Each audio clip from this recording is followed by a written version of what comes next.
Writing. Daniel Herrera observó por la enorme ventana de su oficina el horizonte de la ciudad que había conquistado con años de trabajo.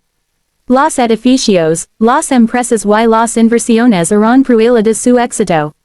Sin embargo, ninguna de esas cosas lograba llenar el vacío que sentía cada vez que llegaba a casa y veía a sus hijos gemelos, Mateo y Sofía, sentados en sus sillas de ruedas. Los niños tenían 6 años y eran el centro de su vida. Después de la muerte de su esposa, se habían convertido en lo único verdaderamente importante para él. Aun así, por más dinero que gastara y por más especialistas que contratara, los gemelos seguían sin poder caminar. Durante años había buscado tratamientos en distintas ciudades y países. Había consultado a médicos reconocidos, terapeutas prestigiosos y expertos que prometían avances sorprendentes. Algunos lograban pequeñas mejoras, pero nada que cambiara realmente la situación. Poco a poco, Daniel comenzó a aceptar que quizás sus hijos nunca caminarían. Los niños intentaban mantenerse alegres. Sonrían, jugaban y llenaban la mansión de energía. Sin embargo, Daniel notaba la tristeza que aparecía en sus ojos cuando veían a otros niños correr libremente por los parques. Una mañana llegó una nueva niñera a la casa. Su nombre era Valeria. Era una mujer joven, amable y tranquila. No tenía una lista impresionante de recomendaciones ni una trayectoria extraordinaria. Sin embargo, algo en su forma de hablar transmitía confianza. Desde el primer día logró conectar con Mateo y Sofía. Mientras otras personas se enfocaban únicamente en sus limitaciones, Valeria veía mucho más que eso. Les contaba historias emocionantes, organizaba juegos imaginarios y los hacía sentir capaces de cualquier cosa. Los gemelos comenzaron a esperarla con entusiasmo cada mañana. Daniel se alegró de verlos felices, aunque no prestó demasiada atención al trabajo de la niñera. Pensaba que, como muchas otras antes que ella, terminaría renunciando después de unos meses. Pero Valeria era diferente. Una tarde, Daniel regresó antes de lo habitual debido a la cancelación de una reunión. Al entrar al jardín a sus risas, se acercó con curiosidad. Encontró a los niños sobre una gran manta colocada en el césped. Valeria había organizado una especie de recorrido usando conos de colores, pelotas y pequeños obstáculos. Mateo avanzaba apoyándose con las manos mientras Sofía intentaba alcanzar una pelota. Muy bien, aplaudía Valeria. Cada día llegan más lejos. Daniel observó la escena con cierta preocupación.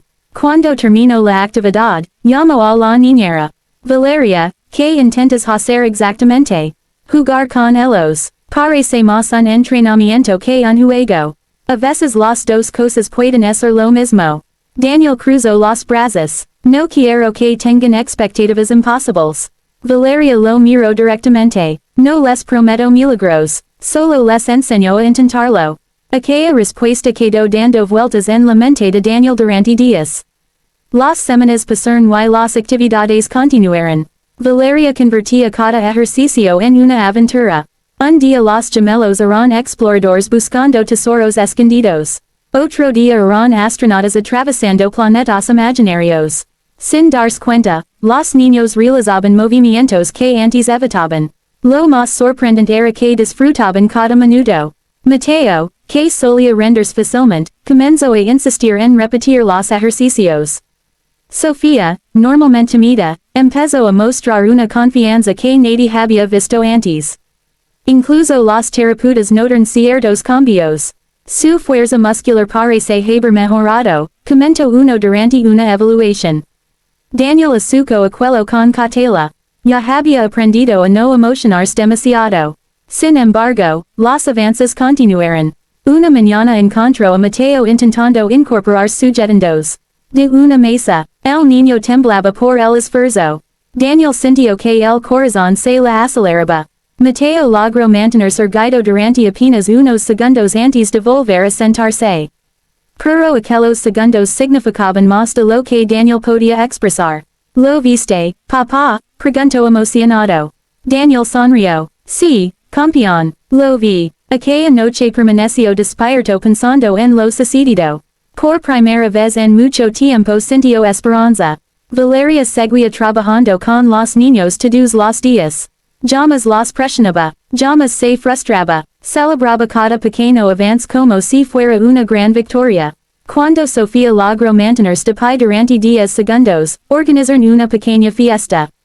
Cuando Mateo consiguió avanzar apoyándose en una barra, prepararon un pastel.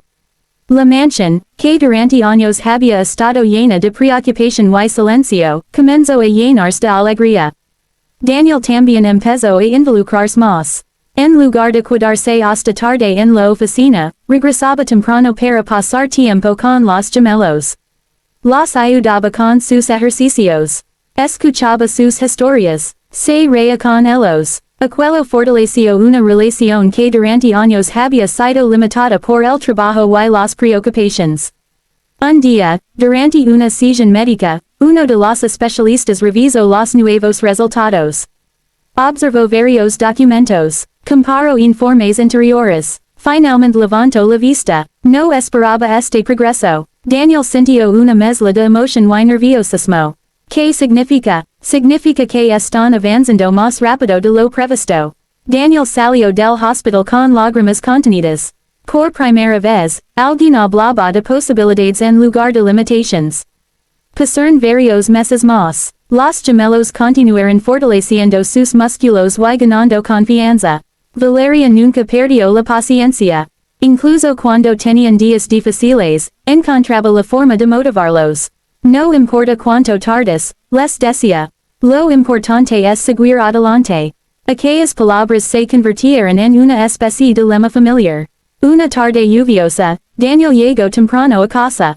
La mansión parecía extrañamente silenciosa. No encontró a los niños en la sala. Tampoco en la biblioteca. Escuchó voces provenientes de una habitación que Valeria había convertido en una sala especial para ejercicios. Se acercó lentamente. La puerta estaba entreabierta. Miró hacia dentro. Y se quedó inmóvil. Valeria estaba al otro extremo de la habitación. Mateo y Sofía permanecen de pie. Sin silas. Sin apoyos. Sin ayuda. Daniel sintió que apenas podía respirar. Los gemelos parecían concentrados. Valeria sonreía mientras los animaba. Muy bien. Solo un paso más. Mateo avanzó primero. Fue un movimiento pequeño. Inseguro. Tembloroso. Pero era un paso. Luego vino otro. Después otro más. Daniel sintió que las lágrimas comenzaban a llenar sus ojos. Entonces Sofía hizo lo mismo. La niña avanzó lentamente. Su rostro mostraba esfuerzo y determinación. Cada paso parecía una batalla. Pero seguía adelante. Daniel nunca había presenciado algo tan emocionante. De repente Mateo perdió un poco el equilibrio. Valeria dio un paso hacia adelante, pero se detuvo. Confiaba en él. El niño respiró profundamente, recuperó la estabilidad, y continuó caminando. Daniel ya no pudo contenerse. Entró en la habitación. Los niños levantaron la vista. Papá, gritaron al mismo tiempo. Entonces ocurrió algo que permanecería para siempre en su memoria. Mateo y Sofía caminaron hacia él. Paso a paso, sin rendirse, sin detenerse. Cada movimiento parecía un milagro. Daniel cayó de rodillas. Las lágrimas corrían libremente por su rostro. Cuando los niños llegaron hasta él, los abrazó con todas sus fuerzas. Nadie dijo nada durante varios segundos. No hacían falta palabras. La emoción lo llenaba todo. Finalmente Daniel levantó la vista hacia Valeria. Ella también lloraba. Gracias, susurró. Valeria sonrió. Ellos hicieron todo el trabajo. No, tú les enseñas a creer. Ella negó suavemente. Solo les recordé que eran más fuertes de lo que pensaban. Aquella noche la familia celebró junta. Los gemelos no dejaban de sonreír. Repetían una y otra vez los pasos que habían logrado dar. Daniel los observaba maravillado. Durante años había buscado soluciones imposibles en lugares lejanos. Había confiado únicamente en especialistas, tecnología y tratamientos costosos.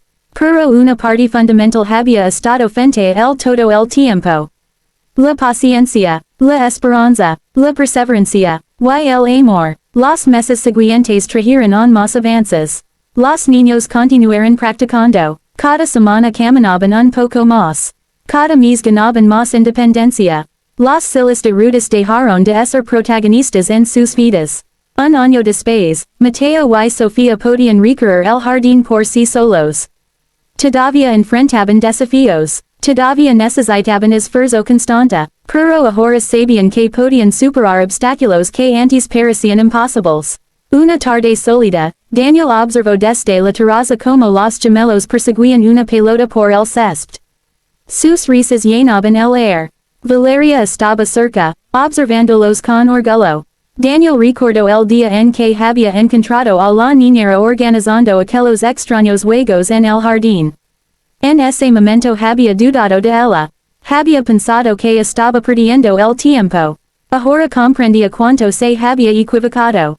Se acercó a Valeria. Nunca podré agradecer lo suficiente. Ella sonrió. Verlos felices es más que suficiente para mí. Daniel miró a sus hijos correr lentamente bajo la luz del atardecer. Entonces comprendió algo que cambiaría para siempre su forma de ver la vida. La verdadera riqueza no estaba en sus empresas, sus edificios ni sus cuentas bancarias. La verdadera riqueza estaba frente a él. Eran las risas de sus hijos. Los pasos que habían conquistado con esfuerzo. Los momentos compartidos. Y las personas que aparecen en nuestras vidas para recordarnos que los milagros no siempre ocurren de repente. A veces los milagros avanzan lentamente. Paso a paso. Con paciencia. Con amor. Y con alguien dispuesto a creer cuando todos los demás han dejado de hacerlo.